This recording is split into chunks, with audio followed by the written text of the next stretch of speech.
Assalamualaikum warahmatullahi wabarakatuh. Perkenalkan, nama saya Attahirah Nurasbisa Hidayati dengan NIM 2410931020 dari kelompok 48D, tugas proyek Statistika Industri 2. Pada video kali ini, saya akan menunjukkan bagaimana pengolahan data untuk estimasi dan uji hipotesis min tunggal dengan rumusan yang saya pilih, yaitu bagaimana hasil estimasi dan uji hipotesis min sampel tunggal dari pengolahan data ongkos kirim per transaksi dalam menentukan apakah rata-ratanya kurang dari Rp30.000. Dari rumusan masalah ini, data yang saya ambil yaitu data ongkos kirim belanja online konsumen Kota Padang pada platform e-commerce. Dari data yang didapati ini, kita bisa mendapatkan beberapa parameter yang akan digunakan untuk mencari estimasi rata-rata nantinya.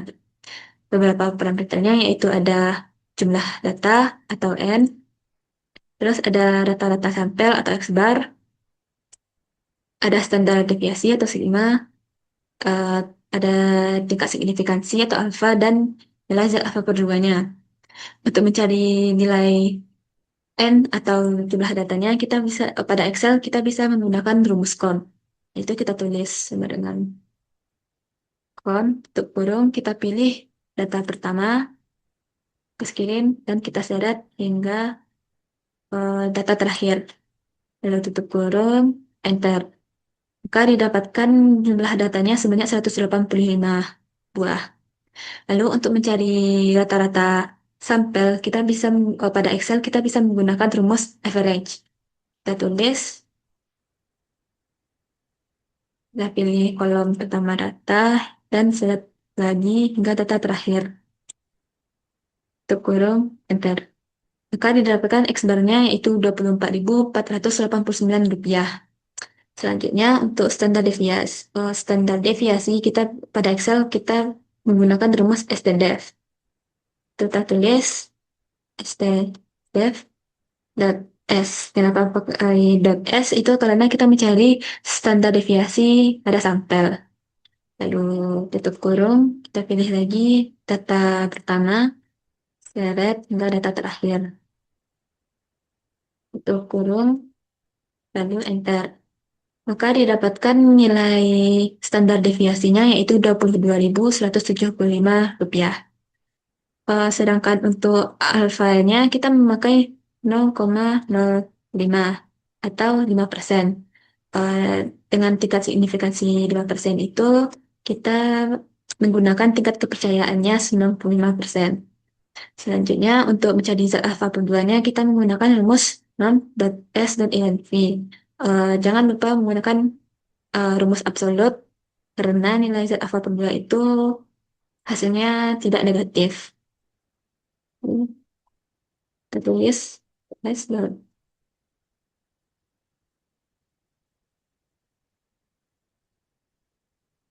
Lalu untuk probability-nya ini kita ambil dari alfa yang dibagi oleh 2. Maka didapatkan nanti nilai Z alfa per 2-nya yaitu 1,96. Setelah mendapatkan nilai parameter, kita bisa mencari estimasinya menggunakan rumus di bawah ini. Di mana kalau pengurangan itu untuk batas bawah, sedangkan yang penambahan itu akan digunakan untuk batas atas. Di Excel kita memasukkan rumusnya secara manual saja. Untuk batas bawah, itu X bar yang kurang, nilai dari Z alpha 2 ini dikali dengan nilai standar deviasi dibagi dengan akar M.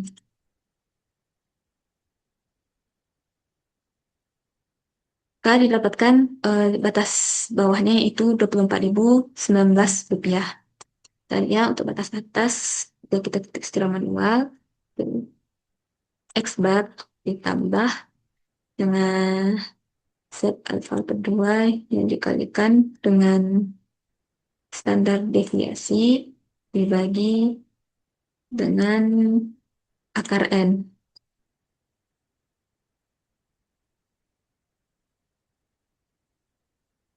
Maka yang didapatkan batas atas dari estimasinya yaitu 24.959. Eh, jadi kita dapat disimpulkan dengan tingkat kepercayaan 95%, rata-rata ongkos kirim per transaksi diperkirakan berada di antara Rp24.019 sampai dengan Rp24.959.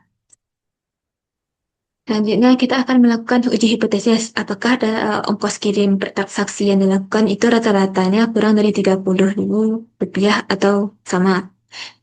Dari soal kita mengetahui uji yang dilakukan yaitu uji satu arah, yaitu arahnya kiri. Karena di dalam rumus masalah dimention rata-ratanya kurang dari Rp30.000.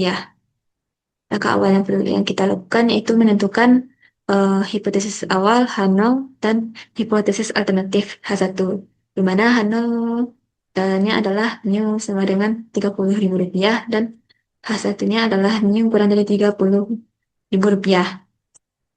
Selanjutnya kita akan mencari parameter. Yang pertama itu standar deviasi, rumusnya sama dengan yang tadi, yaitu std dot s. Kita pilih data awal hingga akhir. Maka didapatkan nilai dari standar deviasinya itu Rp22.175. Sedangkan untuk mu merupakan rata-rata yang telah diasumsikan awal, yaitu Rp30.000. Selanjutnya, untuk Z alpha, kita memakai rumus yang sama, bedanya probability yang kita gunakan itu alfa saja, bukan alfa berdua, karena kita menggunakan uji satu arah. Selanjutnya, untuk Z hitung, kita menggunakan rumus yang telah disediakan, yaitu Z sama dengan X bar dikurang dengan mu per standar deviasi dibagi dengan akar dari M. Maka didapatkan Z hitungnya yaitu minus 3,3805. Setelah itu kita akan menentukan daerah kritisnya. Karena kita uji satu arah, maka daerah kritisnya tolak H0 jika Z kurang dari minus Z alpha. Dari parameter yang kita dapat, Z alpha dan Z hitungnya, kita bisa membuat keputusan. Di mana Z hitung itu kurang dari Z tabel, yaitu min 3,3805 kurang dari min 1,6448. Jadi keputusannya itu tolak H0 dan terima H1. Dan bisa kita lihat dari eh, grafik berikut, di mana daerah yang berwarna merah bukan daerah penolakan H0, sedangkan daerah yang berwarna hijau itu daerah gagal tolak H0 atau menerima keputusan H0. Jadi kesimpulan yang kita dapat yaitu terdapat cukup bukti untuk menyatakan bahwa rata-rata ongkos kirim per transaksi kurang dari Rp30.000. Baik, sekian dari video yang saya jelaskan. Mohon maaf jika ada salah kata atau berbelit. Terima kasih. Assalamualaikum warahmatullahi wabarakatuh.